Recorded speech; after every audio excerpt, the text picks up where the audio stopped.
Durant une bonne partie de l'histoire de l'humanité, le ciel a d'abord été considéré comme un objet d'émerveillement. Une voûte incrustée de diamants qui s'étendait d'un horizon à l'autre.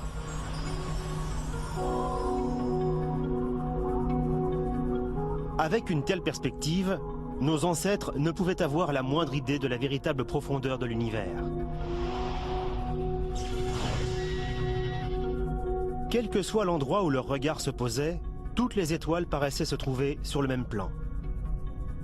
Elles ressemblaient à des points lumineux peints sur un plafond lointain. L'invention du télescope a entraîné un changement de la perspective qu'avaient les hommes du cosmos. Cette transformation a été progressive mais profonde. Plus le télescope révélait d'informations, plus il devenait évident que l'univers comportait une troisième dimension. Nous savons à présent que lorsque nous regardons le ciel, nous regardons directement à travers l'espace.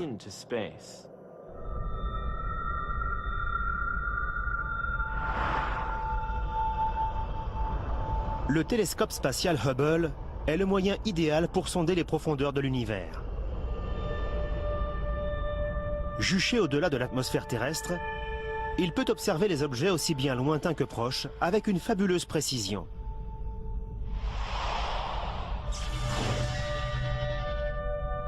Ces nombreuses images spectaculaires constituent un véritable parcours visuel qui, depuis les limites de notre propre planète, nous mène jusqu'aux régions les plus reculées du cosmos.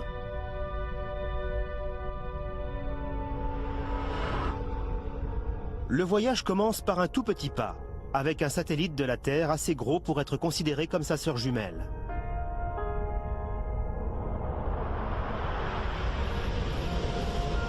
Comparé à notre planète luxuriante, avec sa surface totalement aride, la Lune ne ressemble guère à une proche parente. Mais ces différences sont trompeuses. La Terre et la Lune partagent une origine commune. En explorant la surface de notre satellite, les scientifiques peuvent découvrir des secrets sur le lointain passé de notre propre planète. La Lune agit également comme un miroir géant qui reflète la lumière du Soleil dans notre direction. Sachant que la lumière directe du Soleil endommagerait les instruments optiques très sensibles d'Hubble, les astronomes ont pointé le télescope en direction de la Lune, afin de mesurer les longueurs d'onde de la lumière qu'elle reflète. Ils ont en même temps déclenché les caméras d'Hubble pour réaliser un gros plan de notre plus proche voisine dans l'espace. La Lune se déplace cependant si vite qu'elle est l'un des objets les plus difficiles à photographier pour Hubble.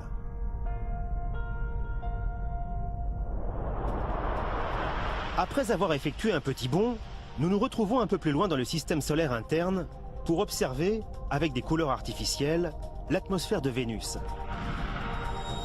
Vénus est un véritable brasier.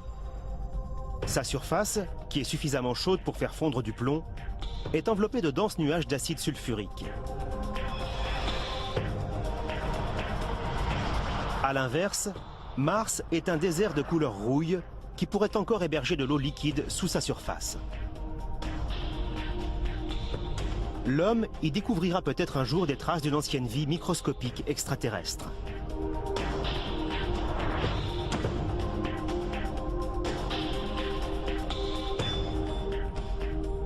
Au-delà de l'orbite de Mars se trouve le système solaire externe.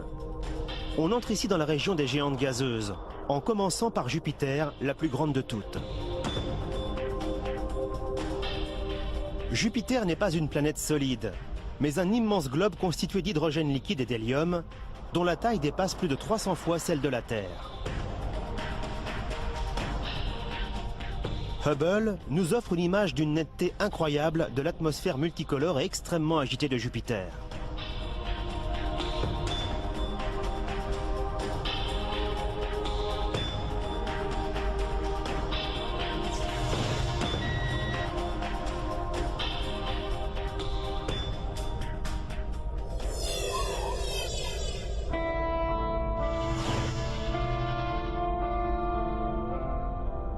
Hubble nous entraîne à présent dans la périphérie glacée de notre système solaire, où se trouve le planétoïde Pluton et sa grosse lune, Charon.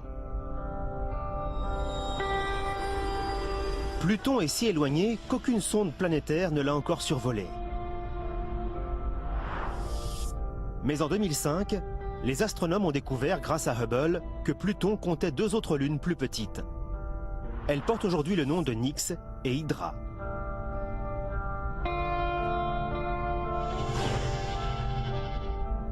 À la suite de cette découverte, un artiste a réalisé une vue de ce qu'un homme verrait s'il se trouvait à la surface de Pluton, avec ses collines teintées par l'azote et éclairées par les 3 lunes.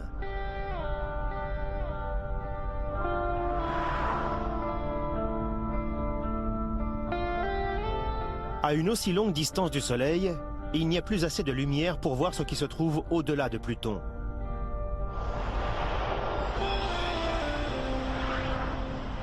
Mais l'œil perçant d'Hubble a découvert tout un ensemble de minuscules planètes tapies dans une nuit sans fin.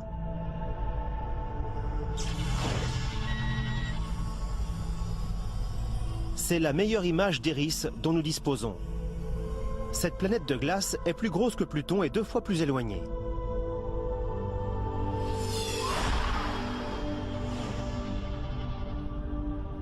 Si nous nous trouvions sur Eris, nous constaterions que la Terre n'est déjà plus visible et que le Soleil n'est que l'étoile la plus brillante parmi beaucoup d'autres.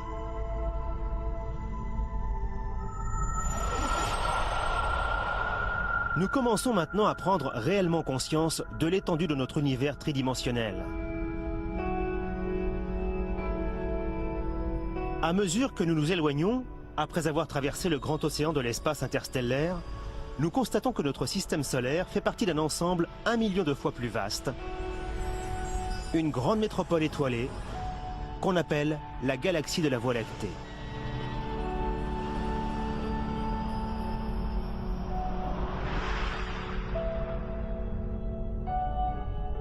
Avec des étoiles qui se comptent par centaines de milliards, notre galaxie comporte à peu près tout ce que nos ancêtres ont pu observer dans le ciel, et beaucoup plus encore.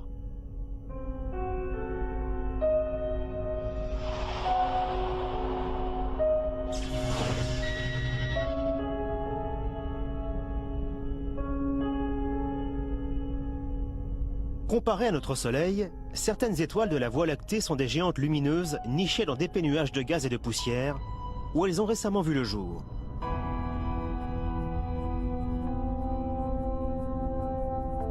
Dans l'un de ces nuages, qui est si éloigné que sa lumière mettrait 8000 ans à nous parvenir, nous découvrons ce qui semble être l'une des plus grosses étoiles de cette galaxie. Enfin, jusqu'à ce qu'Hubble constate qu'il s'agit en réalité de 2 étoiles en une, chacune présentant plus de 100 fois la masse de notre Soleil.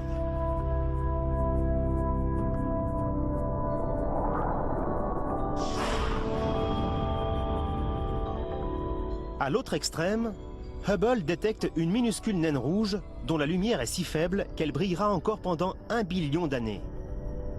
Elle éclairera de sa lumière rougeâtre une compagne encore plus petite qu'elle. Ce dernier objet pourrait être une naine brune. Une minuscule boule de gaz à mi-chemin entre la planète et l'étoile. L'existence des naines brunes avait été envisagée quelques années plus tôt, à une époque où les astronomes ne disposaient pas encore d'instruments capables de détecter un aussi petit objet. L'une des plus grandes réussites d'Hubble a été de confirmer l'existence d'un très grand nombre de naines brunes dans l'ensemble de notre galaxie. Certaines étoiles ne sont pas solitaires, mais forment d'énormes amas globulaires.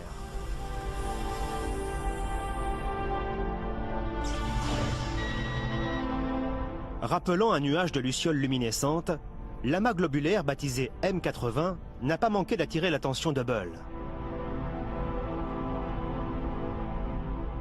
C'est en mesurant minutieusement la distance et la distribution de tels amas que les astronomes ont pu déduire les véritables dimensions de notre Voie lactée.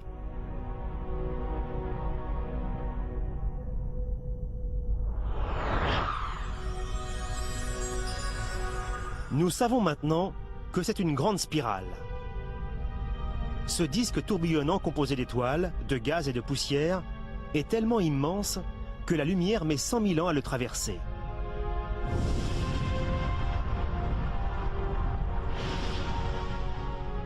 De la même façon que le système solaire nous a servi de marchepied pour accéder à un monde d'une toute autre dimension, nous quittons à présent la Voie lactée pour entrer dans un univers d'une taille inconcevable.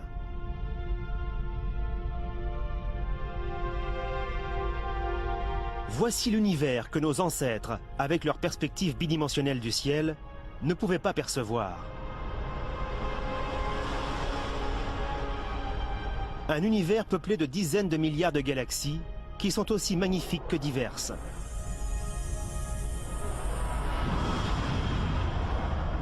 Ce n'est que lorsque Hubble observe ces lointaines galaxies que l'homme commence à se rendre compte de la véritable échelle de notre perspective cosmique.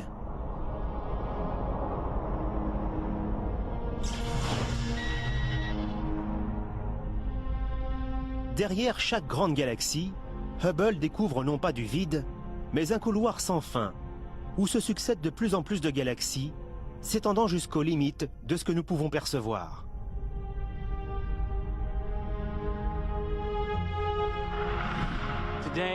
Aujourd'hui, les astronomes estiment que Hubble peut observer le cosmos jusqu'à une profondeur de plus de 13 milliards d'années-lumière. Dans un espace présentant un tel volume, le potentiel de découverte est tout à fait fabuleux. Hubble ne nous a pas encore conduits jusqu'aux limites de notre perspective cosmique. Il s'agit plutôt d'une nouvelle ère de l'exploration. Et plus nous regarderons loin, plus nous découvrirons de choses.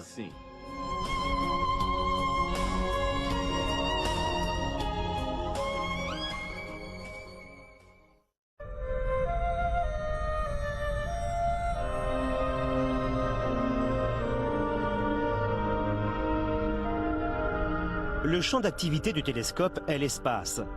Et dans un univers comme le nôtre, l'espace à explorer n'a pratiquement pas de limite.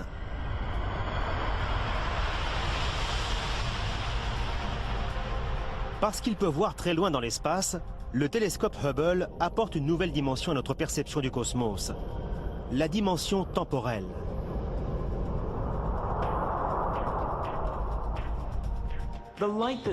La lumière qui nous parvient du fin fond de l'univers met des millions et même des milliards d'années à traverser l'immense étendue de l'espace intergalactique. Cela signifie que la lumière que nous voyons aujourd'hui a été émise par sa source il y a très longtemps. Nous ne pourrons jamais voir l'univers tel qu'il est, seulement tel qu'il était. Sur de courtes distances, cet effet est négligeable. Les objets de notre système solaire sont si proches que leur lumière nous parvient dans un délai de seulement quelques minutes ou quelques heures. Sur des durées aussi courtes, Hubble nous offre la possibilité de suivre les changements dynamiques à mesure qu'ils se produisent.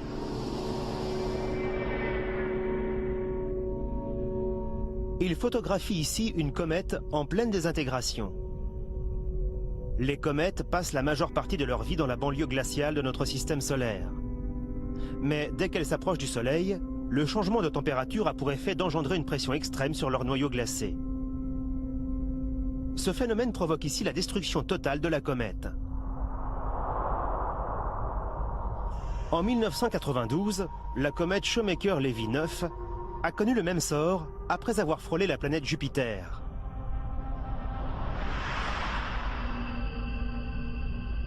Deux ans plus tard, les fragments de cet astre sont réapparus les uns après les autres avant de plonger dans l'atmosphère jovienne et d'entrer en collision avec la planète.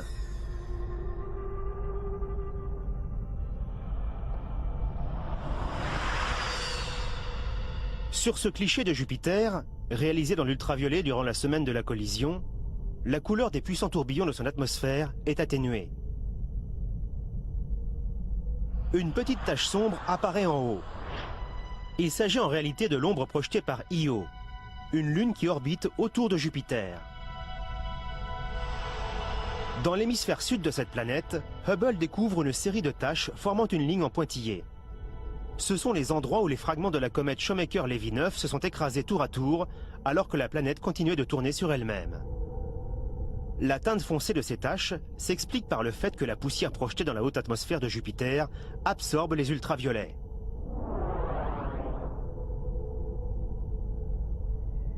Dans les jours et les semaines qui ont suivi, cette poussière a servi d'indicateur aux scientifiques pour étudier les vents de la stratosphère jovienne.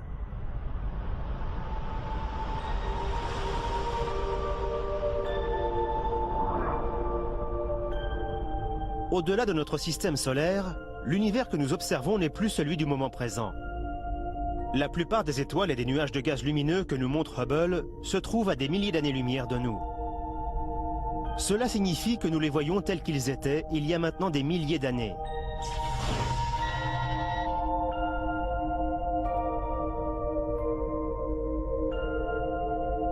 Cependant, même à de telles distances, nous disposons de solides preuves qu'un changement dynamique a bien lieu à travers le temps.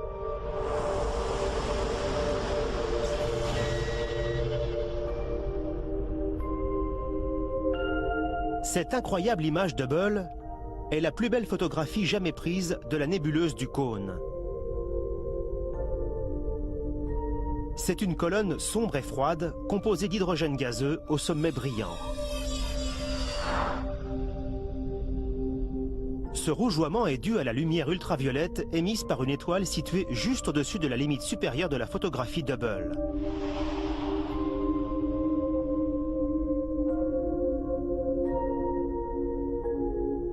Cette lumière exerce une pression constante au-dessus du nuage et crée ainsi un effet d'ombre en dessous. Lorsque cette colonne sera définitivement rongée par la lumière, nous verrons certainement apparaître un nid de toutes jeunes étoiles.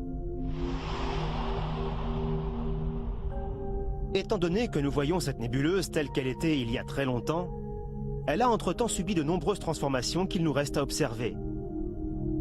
Malheureusement, ces changements se déroulent sur des milliers d'années, et ils sont beaucoup trop lents pour être perçus par Hubble.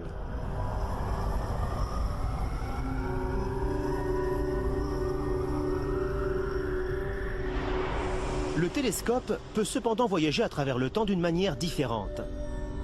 Par exemple, en observant des amas de jeunes étoiles qui se sont formés il y a des millions d'années dans des nuages de poussière et de gaz semblables à la nébuleuse du Cône.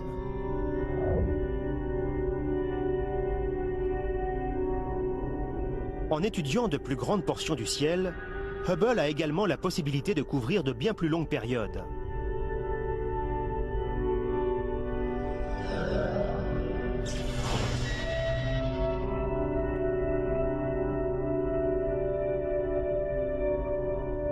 Ces deux galaxies sont si proches l'une de l'autre qu'elles sont sur le point d'entrer en collision. La plus petite des deux a la taille de notre Voie lactée. À mesure qu'elles se rapprochent l'une de l'autre, la gravité déforme la petite galaxie en étirant l'un de ses bras.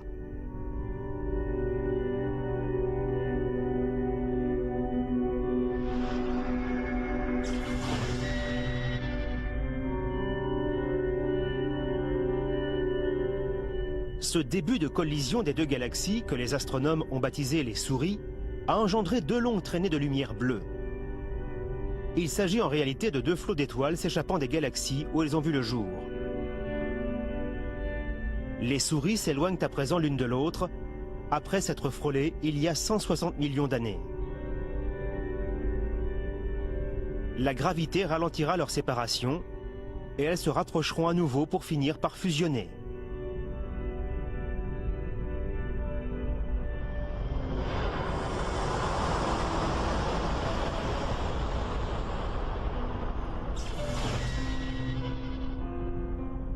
Dans une autre région de l'espace, nous pouvons voir l'étape suivante de ce même processus. Voici les galaxies des antennes. Leur spectaculaire collision a commencé il y a maintenant 900 millions d'années, et nous n'en sommes encore qu'à la moitié du processus de fusion. Hubble nous offre ici un excellent cliché du cœur de cette incroyable interaction.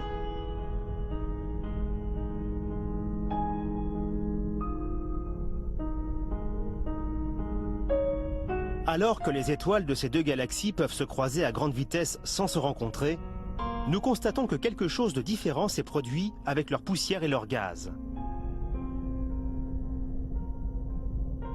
Sous l'effet de la gravité, la poussière et le gaz se sont maintenant accumulés entre les deux galaxies pour déclencher un nouveau baby-boom d'étoiles.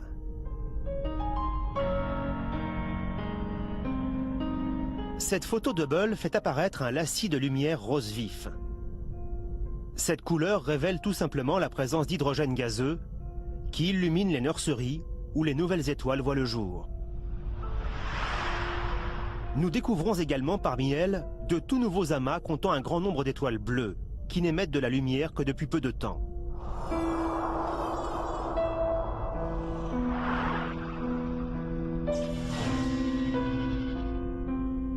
Si ces spectaculaires images nous permettent de suivre l'évolution de l'univers à travers le temps, nous constatons très vite qu'il ressemble beaucoup à celui que nous connaissons actuellement.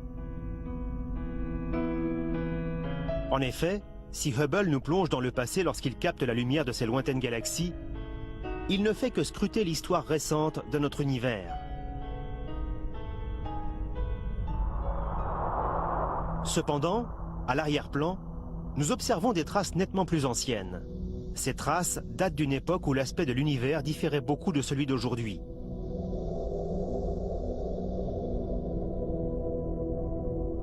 Dans la constellation du Dragon, Hubble découvre une magnifique galaxie spirale.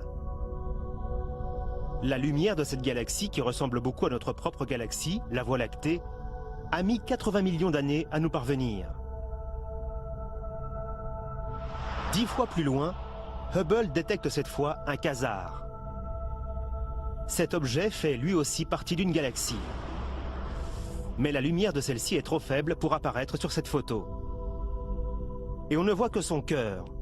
Un cœur dont la luminosité est beaucoup plus élevée que celle de n'importe quelle galaxie normale située à une aussi grande distance.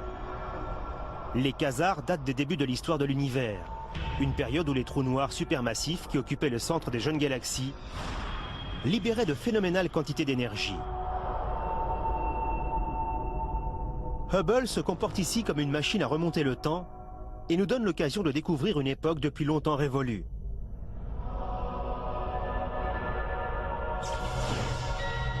Les astronomes ont utilisé la même stratégie pour réaliser la photographie de l'espace le plus lointain dont nous disposons à ce jour. Ils l'ont obtenu en pointant à plusieurs reprises le télescope Hubble vers une région vide du ciel au cours d'une période de 5 mois. Au départ, ils n'ont absolument rien vu. Pas d'étoiles dans notre Voie lactée, pas de galaxies brillantes au-delà des limites de la Voie lactée.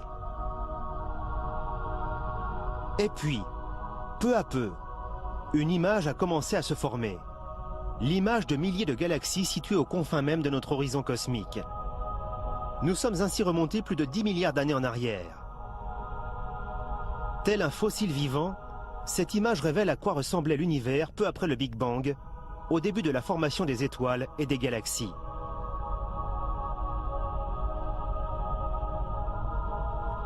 En explorant ces lointains îlots de lumière, lointains à la fois dans le temps et dans l'espace, nous nous rendons compte que les galaxies de cette époque ne ressemblaient pas aux spirales ni aux autres formes que nous connaissons aujourd'hui.